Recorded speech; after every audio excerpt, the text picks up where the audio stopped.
अस्सलाम वालेकुम फ्रेंड्स, कैसे हैं आप सब। उम्मीद करती हूँ आप सब अच्छे से होंगे। तो आप लोग देख के समझ गए होंगे कि हम लोग ये सारे फाइल वगैरह लेकर बैठे हुए हैं अपना, क्योंकि जैसे कि मैंने आप लोगों से कहा था कि मैं डिटेल में वीडियो बनाऊंगी जो जो मेरा टेस्ट हुआ। और बहुत से जैसे मेरी तरफ प्रेग्नेंट औरतें हैं, उनके मन में बहुत सारे सवाल चलते हैं। और ऐसा तो है नहीं कि मैं डॉक्टर हूँ, लेकिन फिर भी मैं अपनी तरफ से कोशिश कर रही हूँ जितना मुझे पता चला है। और बहुत से लोग डॉक्टर से पूछने में भी शर्माते हैं।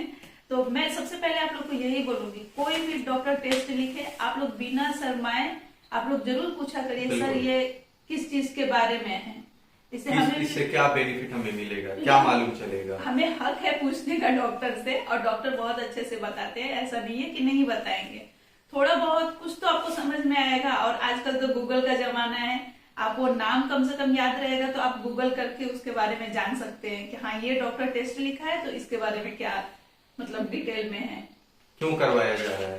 तो और ये वीडियो बनाने का मकसद यही है कि जो इंफॉर्मेशन हमने इसके प्रेगनेंसी के दौरान में जो जाना है, मैं चाहता हूं कि वो मेरे तक ही सीमित ना रहे।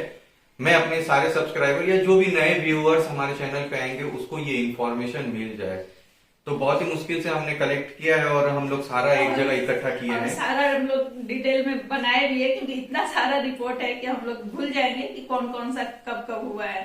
तो चलिए हम लोग शुरू करते हैं। तो सबसे पहले मैं बता दूं कि सबसे पहला जो मेरा टेस्ट हुआ था वो टीबीएस था, उसका नाम है टीबीएस। और जिससे हम लोग वो 7 वीक पे होता है, जिससे हम लोगों को पता चलता है कि मतलब ट्विन बेबी है या सिंगल बेबी है, उसके हार्ट से पता चलता है। क्योंकि उस टाइम में बेबी बहुत ही छोटा रहता है, एक दाने के बराबर, जो पता नहीं चलता है। तो टीबीएस से हम लोगों को पता चल जाता है कि बेबी सिंगल है या ट्विन बेबी है। और नेक्स्ट जो मेरा हुआ था उसको बोलते हैं एंटी स्कैन, जो 11 से 14 वीक के बीच में होता है।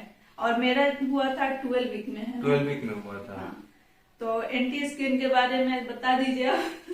देखिए, एंटी स्कैन इसलिए डॉक्टर करवाते हैं 12 वीक में, ताकि थोड़ा सा बेबी बड़ा हो जाता है और उससे पता चलता है कि बेबी का जो बॉडी पार्ट्स है, हाथ हो, पांव हो, हेड हो, चेस्ट यानी कि सीना का लेंथ, ये सब कितना डेवलप हुआ है और प्रॉपर तरीके से 12 वीक में जितना होना चाहिए बच्चे को डेवलप उतना हुआ है कि नहीं, उससे पता चलता है। ये तो बॉडी पार्ट्स के अंदर जो पार्ट्स होती है, हार्ट, लंग्स, किडनी, ये सब भी प्रॉपर तरीके से डेवलप हुई है या नहीं, वो एंटी स्कैन से डॉक्टर को पता चल जाता है कि बच्चा रखने लायक है आपका या नहीं है। और मतलब उस टाइम में डिसीजन लेना सही रहता है, क्योंकि 5 में मतलब 11 से 14 वीक ही हुआ रहता है, इसीलिए डॉक्टर एंटी स्कैन कराने के, और ये बहुत ही इम्पोर्टेंट होता है, बहुत इम्पोर्टेंट। और थर्ड जो है वो है लेवल 2 स्कैन और एनोमली स्कैन। 2 नाम है उसके, एंटी स्कैन का ही वो अपर वर्जन है या एडवांस वर्जन है, या एनोमली उसको भी बोलते हैं। उसको डॉक्टर इसलिए करवाते हैं, उससे बेनिफिट ये है। जो एनोमली स्कैन है वो 18 से 20 वीक के बीच में होता है, लेकिन मेरा 19 हमारा नहीं मेरा। हाँ, वही मैं फादर हूँ तो जायज बात, इसका है तो हम तो हमारा ही कहेंगे ना। तो मेरा 19 वीक में हुआ था। तो एनोमली स्कैन में मतलब आपको पता चलता है बेबी का जो मतलब लेग का मेजरमेंट है, हेड का मेजरमेंट है, वो सब पता चलता है। हाँ, एक्चुअल में जो हेड का स्कल होता है ना, खोपड़ी, हिंदी में बोलते हैं खोपड़ी की जो साइज है, वो बोन जो तैयार हुआ है उसकी थिकनेस, हाथ के अंदर जो बोन है उसकी थिकनेस, लेग की थिकनेस, हार्ट में जो है कोई सुराख तो नहीं है ना, हार्ट होल या ब्लड फ्लो सही है कि नहीं, लंग्स सही है कि नहीं, बच्चा ऑक्सीजन प्रॉपर तरीके से मिल रहा है, लंग्स काम कर रहा है कि नहीं, ये एडवांस आपके एनोमली स्कैन से पता चल जाता है। सब कुछ पता। बहुत से मतलब आप लोग देखते होंगे, बहुत सारे बच्चे आप लोगों ने देखा होगा कि किसी बच्चे का हेड बहुत बड़ा रहता है, हाँ। किसी बच्चे का हेड मतलब मेजरमेंट जितना होना चाहिए उससे छोटा होता है। तो आप लोगों ने देखा होगा कि उस बच्चे में प्रॉब्लम होता है, वो नॉर्मल बच्चों की तरह बिहेव नहीं करते। तो ये जो लेवल 2 स्कैन है और एनोमली स्कैन है, इससे ये चीज पता चल जाता है। तो जिससे क्या होता है कि डॉक्टर मतलब अगर हो सके तो वो दवा से उसी वक्त ठीक कर सकते हैं, अगर नहीं भी हो पाया तो हम लोग उस टाइम में डिसीजन ले सकते हैं। इसीलिए ये एंटी स्कैन और एनोमली स्कैन बहुत जरूरी है, एकदम जरूरी है, करवाना जरूरी है। और उसके बाद चौथा जो है वो है normal USG. Normal USG doctor करवाया, मतलब देखने के लिए बेबी ठीक है या नहीं, मूवमेंट वगैरह सही क्योंकि है कि हम नहीं। लोग तो महीने में एक बार जाते थे ना डॉक्टर के पास। वो मेरा हुआ था 23 वीक में। और नेक्स्ट 23 वीक के बाद मेरा इंजेक्शन का टाइम आया है ना। फर्स्ट इंजेक्शन मेरा जो पड़ा उसका नाम है टीडी। ये हेल्थ आपके पास में जो हेल्थ सेंटर होते हैं ना या हॉस्पिटल से ये मिल जाता है। ये टीडी इंजेक्शन मेरा लगा था 26 वीक में। अच्छा, 26 वीक में लगा। और उसके बाद जो 5 नंबर था वो भी मेरा नॉर्मल यूएसडी ही हुआ। लेकिन डॉक्टर नॉर्मल 28 वीक में, उसके 23 वीक के बाद मेरा इंजेक्शन पड़ा 26 वीक में। उसके बाद 28 वीक में फिर से डॉक्टर ने मेरा नॉर्मल यूएसजी की था। हाँ, के बाद जो मेरा हुआ सेकंड इंजेक्शन मेरा लगा जिसका नाम है बूस्ट्रिक्स। वो मेरा 31 वीक में लगा। बूस्टिंग इंजेक्शन डॉक्टर इसलिए देते हैं कि मम्मी को इंटरनल जो उनकी इम्यूनिटी है वो स्ट्रांग हो जाए और उसके साथ साथ बेबी को भी बेनिफिट मिले, ताकि बेबी जल्दी से जल्दी बीमार ना हो, ना मम्मा बीमार हो। क्योंकि वो अगर बीमार होगी तो दवा तो डॉक्टर दे नहीं सकते हैं, और अंदर की इन्वायरमेंट वो पॉजिटिव बनाने के लिए कि बच्चा सेफ रहे, इसलिए बूस्ट्रिक्स देते हैं ताकि बच्चे को इम्यूनिटी मिल जाए और बाहर जब वो दुनिया में आए तो वो बीमार या फिर किसी मतलब कोई भी बैक्टीरिया से इन्फेक्टेड ना हो।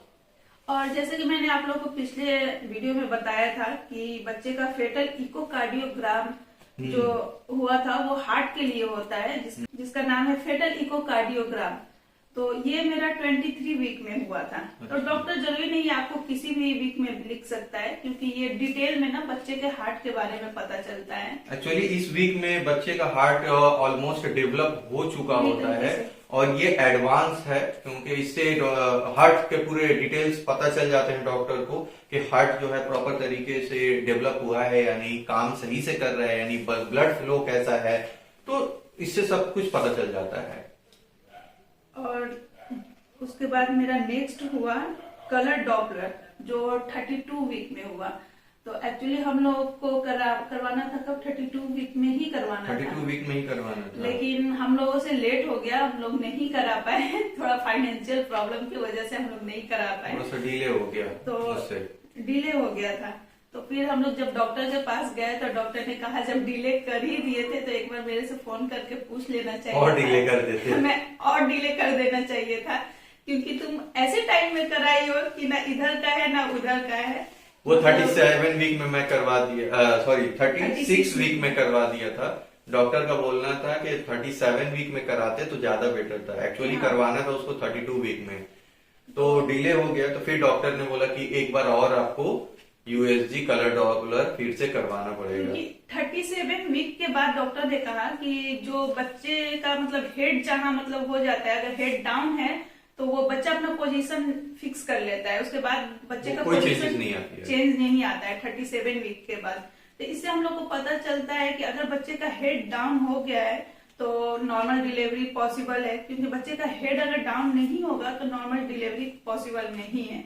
तो इसीलिए डॉक्टर बोलता है कि 37 वीक में जो होता है यूएसजी वो काफी मतलब जरूरी होता है, उससे बच्चे का पोजीशन पता चल जाता है कि अब बच्चा पोजीशन चेंज नहीं करेगा। और 37 वीक के बाद में ज्यादा से ज्यादा बच्चे सिर्फ हाथ पांव ही हिलाते हैं, उससे ज्यादा ऐसा नहीं है कि पूरा घूम जाते हैं। अब हो सकता है बाई चांस, ऐसा नहीं है कि पॉसिबिलिटी नहीं है, पॉसिबिलिटी तो हर जगह ही है, लेकिन होने को तो कुछ भी हो सकता है। तो कलर डॉपलर से मतलब बच्चे का ना, जैसे हम लोग नॉर्मल जैसे हम लोग का स्किन है आजकल ऐसा मतलब थोड़ा डेवलप हो गया है कि कलर डॉपलर से पूरा स्किन के साथ बच्चे को देख सकते हैं। और फ्रेंड्स, जो कलर डॉपलर यूएसजी हमें 32 वीक्स में कराना था और हमने 36 वीक में कराया, तो उस वक्त डॉक्टर ने एक और टेस्ट लिखा था जिसको कहते हैं इकोकार्डियोग्राफ। ये इकोकार्डियोग्राफ 2D टेस्ट है, जिससे माँ के हार्ट के बारे में पता चलता है कि उनका हार्ट कैसा है, उनका हार्ट कैसे रिएक्ट कर रहा है, हार्ट रेट बीट क्या है। तो ये सारे देखने के लिए डॉक्टर ने इकोकार्डियोग्राफ 2D करवाया था। और वैसे तो पहले ये सब नहीं होता था, अवैस के टाइम में भी मेरा इतना सारा नहीं हुआ था, लेकिन आजकल तो बीमारियां भी इतनी ज्यादा बढ़ गई है कि कुछ पता नहीं चलता है कि कब किसका क्या हो जाता है। और जैसे कि मैंने अभी भी वीडियो एक देख रही थी, किसी का मतलब न्यू बॉर्न बेबी को देखी, उसका हाथ ही नहीं है मतलब यहाँ से, तो किसी ने मतलब लिखा कि सोनोग्राफी नहीं करवाए थे। तो ये सारी चीजें ना, मतलब ऐसा नहीं है कि सोनोग्राफी वो आपको मतलब हाथ पांव जोड़ देंगे, लेकिन हाँ वक्त पे पता चल जाता है कि बच्चे के लिए हमें क्या डिसीजन लेना है। अगर वैसा बच्चा दुनिया में आता भी है तो तकलीफ उसी को, माँ बाप के साथ उसको भी तकलीफ झेलनी पड़ती है। तो हमें चाहिए कि डॉक्टर की बात माननी चाहिए, ज्यादा खुद से दिमाग नहीं लगाना चाहिए। बहुत लोग ऐसे बोलते हैं लाइफ में उसको स्ट्रगल बहुत करना पड़ जाएगा, और बहुत लोग ऐसा बोलते हैं ना कि मतलब इतना सारा टेस्ट लिखा, बेकार अभी का मैं लिखा, बोलने वाला था ये बात। बोलते हैं इतना सारा टेस्ट बेकार का लिखा, सब कुछ तो ठीक है, सब कुछ तो ठीक है, पैसा पानी में चला गया। जो ऐसा बोलते हैं तो क्या वो ये चाहते हैं कि कुछ ऐसा निकल जाए? सब कुछ ठीक तो है पैसा तो वैलिड होगा उनका, सब कुछ ठीक है तो ये तो अच्छी अल्लाह का बात है ना। शुक्रिया अदा करना चाहिए हाँ, कि सब सही कुछ बात ठीक है। लेकिन मानती हूँ कि मतलब 100% में 1% ही लोगों का ऐसा होता है कि जो मतलब कुछ ऐसा प्रॉब्लम निकलता है, लेकिन उस 1% में हमारे साथ ऐसा ना हो। बिल्कुल, तो हमें अच्छा अलर्ट रहना रहना चाहिए। मैंने चाहिए। डॉक्टर से एक बार पूछा था, सर इतनी सारे टेस्ट करवाना जरूरी है? डॉक्टर ने बोला कि हर रोज एक इंसान है जो अपनी आंखों पे पट्टी बांध के हर रोज रास्ता क्रॉस करता है और सक्सेसफुली वो क्रॉस कर लेता है, लेकिन एक दिन ऐसा इत्तेफाक होता है कि गाड़ी आती है और उसको मार देती है। तो आप क्या उस लिस्ट में आना चाहते हैं कि एक दिन गाड़ी आए और आपको मार दे? तो आप ऐसा चाहते हैं तो कोई बात नहीं है। तो मैंने बोला नहीं सर, मुझे ऐसा नहीं सोचना है। तो सर बोले कि आपको आपको ऐसा, हमें ऐसा काम करना है कि कोई रिस्क ना रहे, किसी किस्म का कोई खतरा ना रहे, सेफ साइड रह के हमें चलना है। और एक चीज और है कि मतलब जैसे आप लोग बोल सकते हैं कि हर कोई तो ये इतना अफोर्ड नहीं कर सकता, तो बात बिल्कुल सही है, लेकिन मैं एक बात बोलना चाहूंगी कि अफोर्ड हम लोग भी नहीं कर सकते। शायद आप लोग मतलब हम लोगों को देख के या फिर हमारा घर देख के आप लोग अंदाजा लगा सकते होंगे कि हम लोग बहुत मतलब थोड़ा ठीक है, लेकिन वो हम दोनों जानते हैं कि मतलब क्या प्रॉब्लम है हमारे लाइफ में, क्या नहीं है, वो हम दोनों ही समझ सकते हैं। तो इनका ऐसा था ना, तो आप अगर मैं आप लोग को समझाने के लिए बोलूं तो हमारे पास बिल्कुल जीरो बैलेंस है समझ जाइए, कुछ भी नहीं है। ऐसा नहीं है कि मतलब हमारे पास पैसा है, ऐसा सिचुएशन था कि 2000 रुपया भी हमारे पास नहीं था कि हम टेस्ट कराएं, लेकिन ये मतलब ऐसे हैं कि ये रैपिडो जाते थे चलाने के लिए, अगर डॉक्टर टेस्ट लिख दिया ये कराना है, पैसा कुछ भी नहीं है, यहाँ तक कि घर चलाने के लिए भी सोचना पड़ रहा है। रैपिडो चलाते जाते थे, फिर वो जोड़ जोड़ के रखते थे, रोज आते थे, जो भी 200-400 होता था, फिर कुछ बाजार के खर्चे के लिए रखेंगे, फिर मेरा टेस्ट के लिए रखेंगे, ऐसे कर करके 1 महीना जैसे टाइम रहता था, 1 महीना में वो पैसा जमा करते थे, फिर ले जाके मुझे टेस्ट कराते थे तो एक चीज है कि ये हमेशा बोलते हैं कि अगर तुम लोगों के लिए मुझे रिक्शा भी चलाना पड़े तो मैं वो भी करके मतलब तुम लोगों को कभी भूखा नहीं रखूंगा, मुझे वो भी करना पड़े तो मैं वो भी करूंगा। तो ये होता है हस्बैंड का प्यार। ऐसा नहीं है, मैं कहीं भी करा सकती हूँ, सरकारी हॉस्पिटल में भी करा सकती हूँ, लेकिन जो मेरे साथ हुआ था जिससे मैं थोड़ा डरी हुई थी, इनको इस बात का अंदाजा है कि हाँ ये डरी हुई है, मुझे अच्छी जगह से कराना है। तो ये हस्बैंड का प्यार होता है। तो मैं यही, और हर औरत का ये ना हक होता है कि अगर हम औरत मतलब मौत से लड़के एक बच्चा पैदा करते हैं तो हस्बैंड को भी थोड़ा देर के लिए समझना चाहिए कि हाँ उसको वो फीलिंग वो फील देना चाहिए कि मतलब वो जहां से भी कराएगा उसको कुछ नहीं होगा। तो बस यही मेरे लिए सबसे बड़ी बात यही है कि इसको तसल्ली रहे कि मतलब हाँ मैं जहां जा रही हूँ वहां मतलब मैं सेफ हूँ, मेरी डिलीवरी में कोई दिक्कत नहीं आएगी। वैसे देखा जाए तो अल्लाह ने कहा है कि बीवी शौहर का लिबास है, तो जब मेरा लिबास ही नहीं रहेगा तो फिर मेरा क्या वजूद रहेगा, तो वो आप लोग समझ ही सकते हैं। यही छोटी सी बात में मैंने बहुत कुछ कह दिया है, समझने वालों के लिए इशारा काफी है। तो मेरा बस यही कहना है मतलब उस हस्बैंड से भी कि मतलब मैं ये नहीं बोल रही कि मतलब आप लोग कोशिश नहीं करते होंगे, लेकिन ऐसी सोच कभी मत रखिएगा कि क्योंकि ये वक्त ऐसा होता है ना कि औरत का दिमाग में चलता है कि पता नहीं वो जिंदा वापस आएगी नहीं आएगी। मतलब बहुत ही डर होता है। ये लगता है जिंदगी और मौत में 1 सेकंड का मतलब फासला है। और ये चीज सिर्फ औरत ही समझ सकती है और सिर्फ जो मर्द है वो महसूस ही कर सकते हैं, लेकिन ये अच्छे से समझ सकते हैं क्योंकि इनके जिंदगी में मेरे अलावा कोई नहीं है और ये मेरा बहुत ख्याल रखते हैं। तो मैं कोशिश कर मतलब यही बोलूंगी कि आप लोग भी अपनी वाइफ का ऐसे ही ख्याल रखिए और कोशिश करिएगा तो अल्लाह ठीक कहीं ना कहीं से इंतजाम कर देगा कहीं ना कहीं से इंतजाम जरूर करेगा। और इनका ये हौसला था तभी ये सारा टेस्ट मेरा करवाए और सच में मैं अपने आप को बहुत ही खुशकिस्मत समझती हूँ कि अल्लाह ताला इनको दिए, क्योंकि आजकल तो माँ बाप ना पैसा ज्यादा देखते हैं दामाद ढूंढने में कि बस पैसा वाला हो तो मेरी बेटी खुश रहेगी, लेकिन मैं ऐसा नहीं मानती। और मैंने देखा भी है कि बहुत से लोगों के पास पैसे हैं लेकिन उनकी बेटियां खुश नहीं रहती। और एक चीज है ना, जो पैसा वाला आपके पास पैसा है तो आप अपनी बीवी को रानी बना के रख सकते हैं, लेकिन जिनके पास पैसा नहीं है फिर भी वो अपनी बीवी को रानी की तरह ट्रीट कर रहा है, रानी की तरह बना के रख रहा है, तो ये मेरे लिए बहुत बड़ी बात है। तो फ्रेंड्स बहुत कुछ इन्होंने कहा है, लेकिन मैं अपनी तरफ से 2 बात कहना चाहूंगा कि वक्त बहुत ही करीब आ चुका है इनकी डिलीवरी का, लेकिन तो इसलिए मैं चाहूंगा कि आप दुआओं में याद रखिएगा, हमारे लिए दुआ करिएगा कि अल्लाह जो है इनकी डिलीवरी में आसानी फरमाए।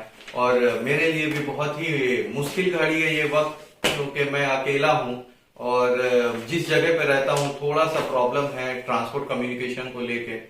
तो रात में अगर इनको ऐसा डिलीवरी पेन हुआ तो थोड़ा डर लगता है, कैसे लेके जाऊंगा, अकेला हूँ, अवैध घर पे है, अवैध को छोड़ के जाऊं। सबसे बड़ी बात है कि पास में भाभी है, रेशमा भाभी हैं, उनकी बच्चियां हैं, भाभी बोली है कि मैं हूँ, डरिए मत। तो उनका बहुत ही जो है शुक्रगुजार हूं मैं। तो आप लोग प्लीज दुआ करिएगा हमारे लिए, मैं भी आप लोगों के लिए दुआ करूंगा कि जो मेरे भाई बहन, मेरे फ्रेंड, सब्सक्राइबर जहां भी हैं, दुनिया के जिस कोने में भी हैं, अल्लाह सबके मुश्किलों को आसान करे और जायज तमन्ना को पूरा करे। और मैं एक बात और बोलना चाहूंगी कि सबसे बड़ी बात है कि इनके अम्मी अब्बू की वो परवरिश है कि क्योंकि माँ बाप ही वो परवरिश देते हैं कि औलाद वैसे निकलते हैं, तो उनकी ही परवरिश है कि आज वो अपनी बीवी का इतना ख्याल रखते हैं और उनका भी मैं शुक्रगुजार हूँ कि उन लोगों ने इनको इतनी अच्छी परवरिश दी। और मैं चाहती हूँ कि उनके तरह हम लोग भी अपने बच्चों को वैसे परवरिश दें। बेशक बेशक। और इनकी अम्मी इस दुनिया में नहीं है, लेकिन आप लोग दुआ करिएगा कि अल्लाह उनकी मगफिरत फरमाए और उनको जन्नत अता करे। आमीन। मिलते हैं एक नई वीडियो के साथ फ्रेंड्स, तब तक के लिए अल्लाह हाफिज।